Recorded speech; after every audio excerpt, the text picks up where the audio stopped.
Welcome back to The Explainer. Honestly, I am so incredibly thrilled to have you here today because, well, we are tackling a truly massive and chaotic puzzle.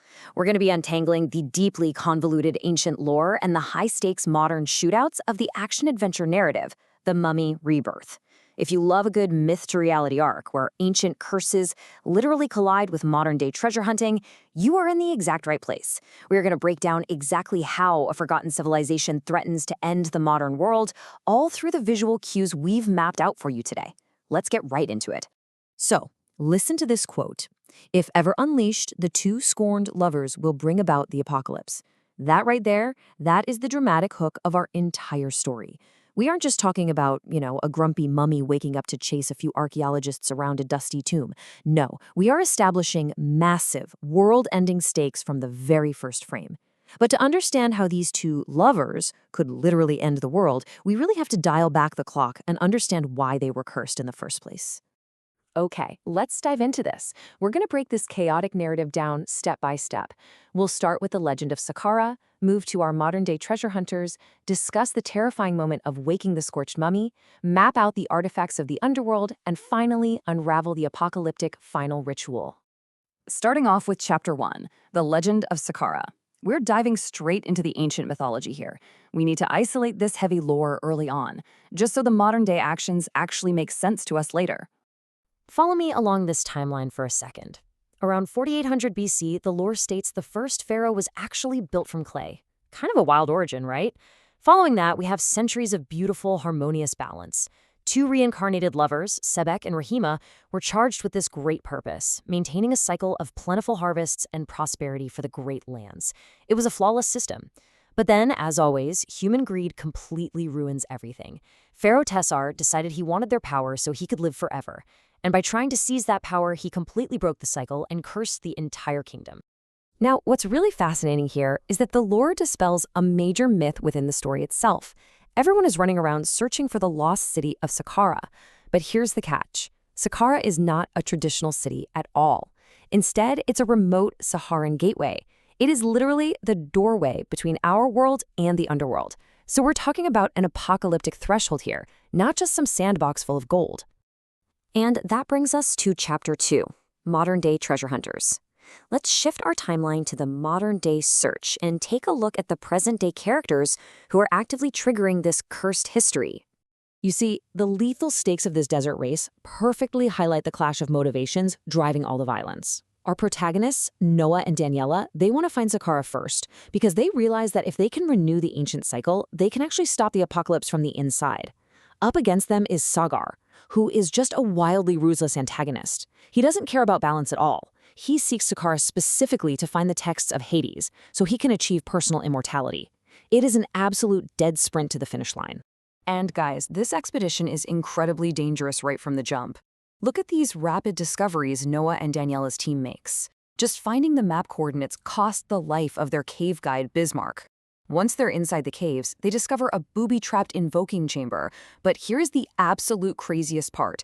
They uncover markings that look like modern carbon fiber imprinting, which, as you can guess, is wildly inconsistent for a tomb from 4800 BC.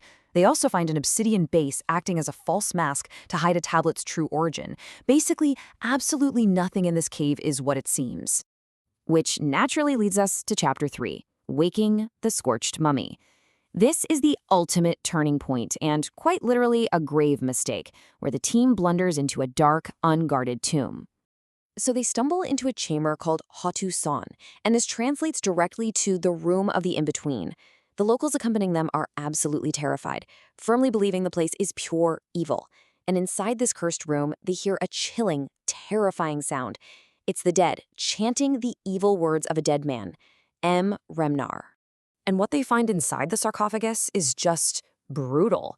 The mummy of Sebek wasn't embalmed and wrapped peacefully like you'd normally expect. No, he was burned alive inside his sarcophagus. It's a wildly unusual and horrific finding, but there's a message etched nearby that explains it all. The path to life begins with death. In this specific lore, resurrection requires absolute destruction first. So the scorching of Sebek wasn't just a punishment, It was actually a mechanism. Now that Sebek is awakened, we have to look at the division of power between the two lovers. Sebek controls the dead, while his lover, Rahima, controls the living. The terrifying problem for our heroes right now is that Sebek is awake and very hostile, but Rahima's whereabouts and status are completely unknown. The ancient balance is entirely broken. Let's move into Chapter 4, Artifacts of the Underworld.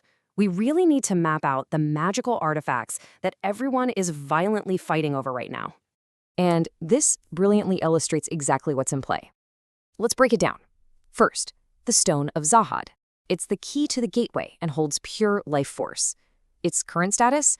Well, it's drained of power because it actually saved Noah from death earlier. Second, the Book of Hades. This contains the text for immortality and is currently being targeted by both Sagar and Sebek. Finally, the Scarab of Ra. This is a crucial ritual component that Sebek literally just broke into a museum to steal, so everyone is frantically trying to collect these pieces to control the final outcome. Let's focus on the word Zahad for a second, because Sagar's grandfather was completely obsessed with this. The linguistic clue here is that Zahad translates to all-knowing, and this suggests a deity deeply connected to the Egyptian creation story. The Stone of Zahad isn't just a magical rock. It represents the ultimate power to tip the scales between who lives and who dies. It's literally power over mortality itself.